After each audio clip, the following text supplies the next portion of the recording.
তারেক রহমানের রাজনীতি করে অপরাধ করেছে। জাইমা রহমান কি অন্যায় করেছে আপনাদের কাছে? কি ভাষা প্রয়োগ করেন আপনাদের ভোটের মাধ্যমে? আমাদের দেশপ্রেম আছে দেখে আমরা প্রতিকারী। আমি চ্যালেঞ্জ করছি, আমি সরকারের কাছে বিচার চাচ্ছি, এর তদন্ত হওয়া উচিত। মসজিদে মসজিদে এগুলা বন্টন করে একটি কাজ, বিএনপিকে হেয় বানানো, তারেক রহমানকে ছোট বানানো। তারাও বলেছে শেখ হাসিনা বিদায়ের পর তারেক জি আসবে না, আসতে পারবে না, আসলেও দাঁড়াইতে পারবে না, দাঁড়ালেও নির্বাচন করতে পারবে না, নির্বাচন করলেও ক্ষমতা যেতে পারবে না। এই দিন না আরো দিন আছে, এই দিন নিয়ে যাবে সেই দিনের কাছে। ক্ষমতা তো চলে গিয়েছিলেন, আল্লাহ ঠেকেছে।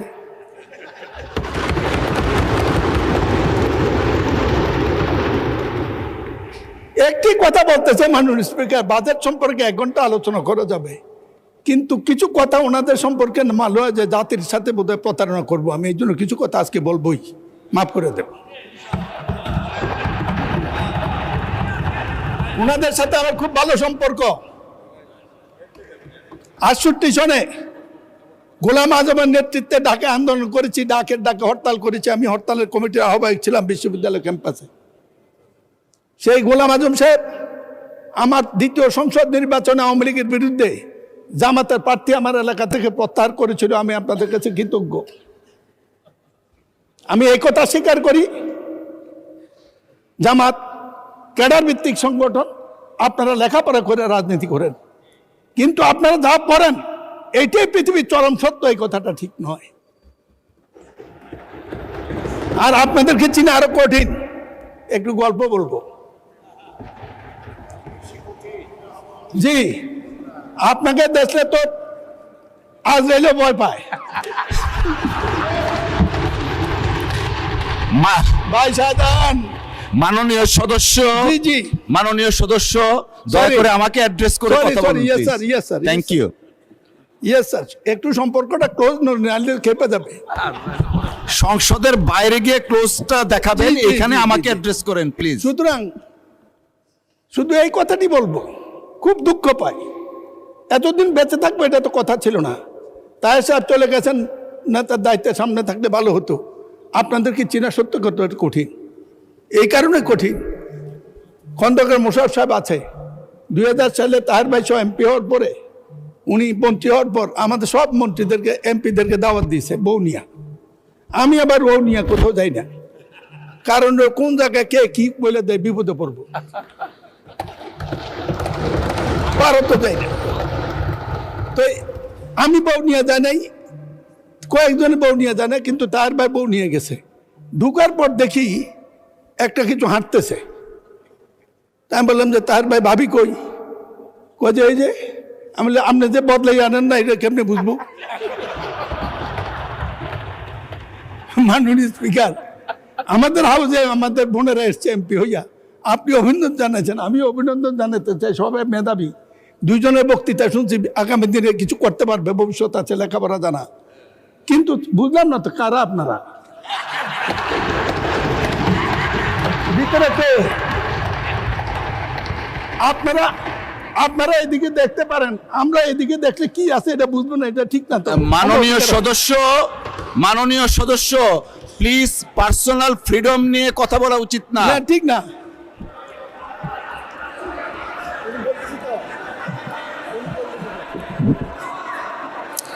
আপনারা মাননীয় সদস্য আপনারা বসেন।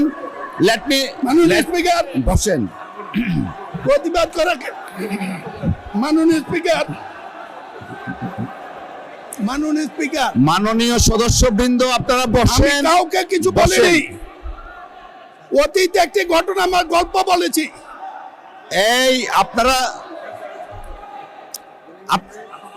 আপনারা বসেন দয়া করে। মাননীয় সদস্য,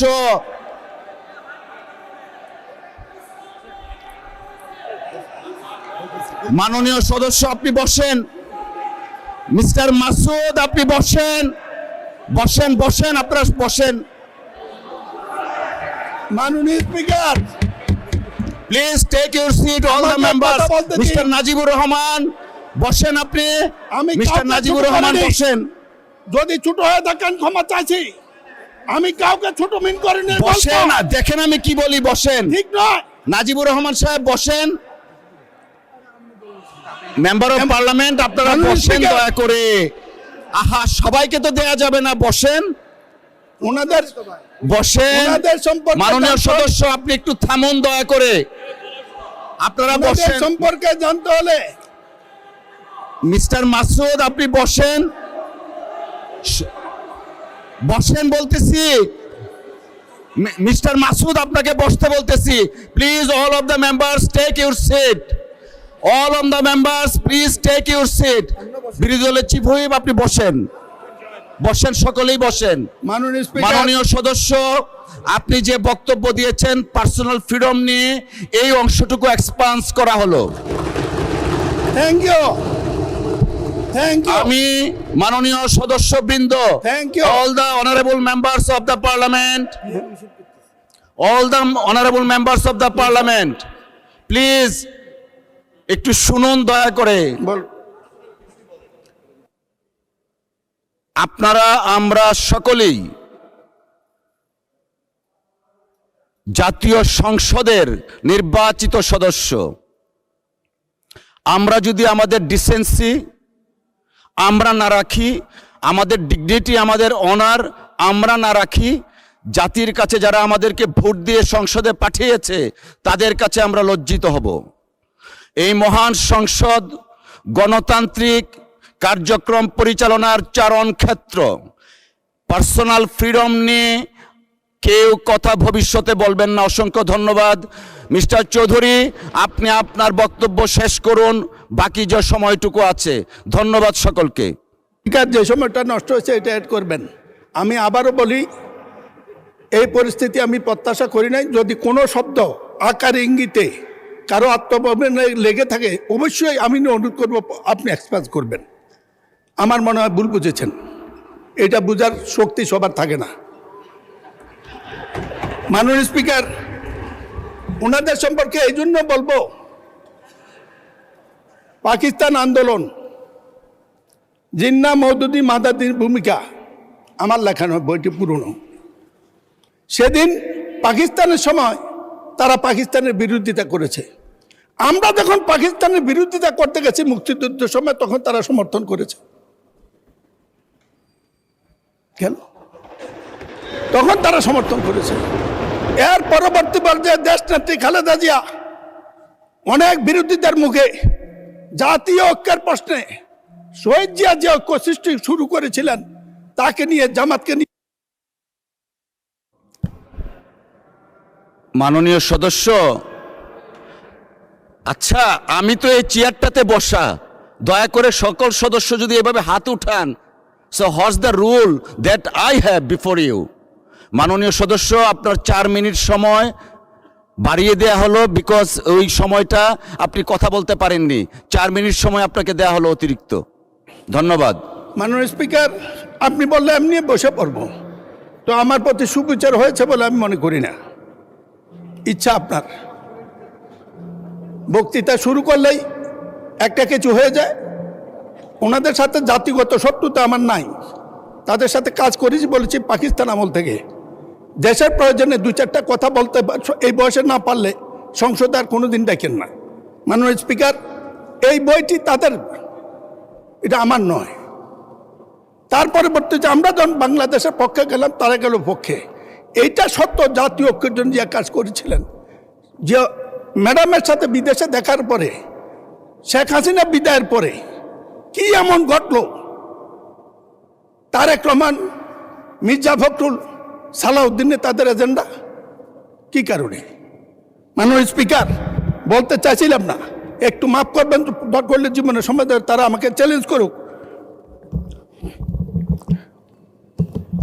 অস্থির বাংলাদেশের প্রথম 4 বছর, এখানে এনসিপি নেতা নাহিদ সাহেব আছে, আমি বইটা পড়তে বলবো।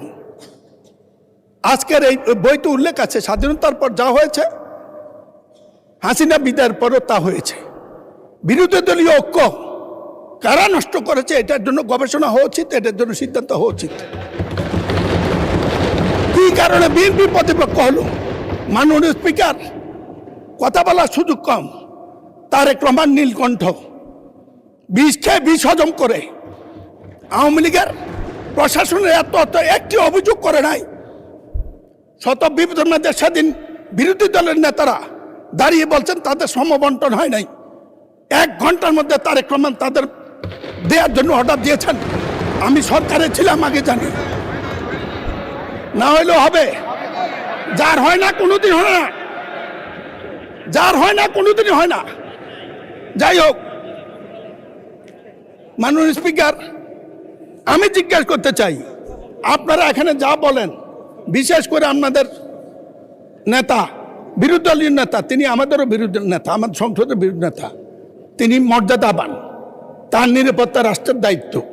তিনি যে শব্দ চয়ন করেন, আমি কোনোদিন কোনো রাজনৈতিক নেতা এত সুশৃঙ্খল শব্দ চয়ন আমি শুনি নাই। কিন্তু এখান থেকে যাওয়ার পরে মাননীয় স্পিকার, এখান থেকে যাওয়ার পরে মহানম্বরটার রায় অমান্য করে জনগণের সাথে প্রতারণা করছে বিএনপি সরকার। Let's discuss. মসজিদে মসজিদে এগুলা বন্টন করে একটি কাজ, বিএনপিকে হেয় বানানো, তারেক রহমানকে ছোট বানানো। মাননীয় স্পিকার, আরেকটা ফাইল দেব আমি নেতাকে। এই ফাইল, একটি মামলা হয়েছে, 1 কোটি মামলার মধ্যে একটা হয়েছে। তারেক রহমানের রাজনীতি করে অপরাধ করেছে। জাইমা রহমান কি অন্যায় করেছে আপনাদের কাছে? কি ভাষা প্রয়োগ করেন আপনাদের ভোটের মাধ্যমে? আমাদের দেশপ্রেম আছে দেখে আমরা প্রতিকারী। আমি চ্যালেঞ্জ করছি, আমি সরকারের কাছে বিচার চাচ্ছি, এর তদন্ত হওয়া উচিত।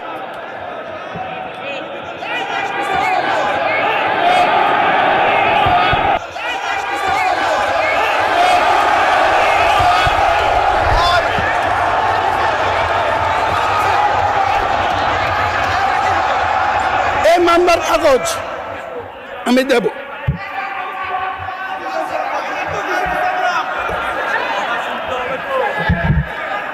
মাননীয় স্পিকার,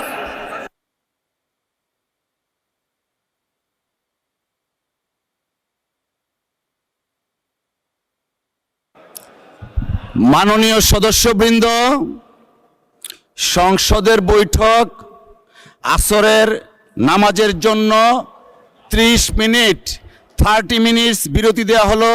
আপনাদের সহযোগিতার জন্য অসংখ্য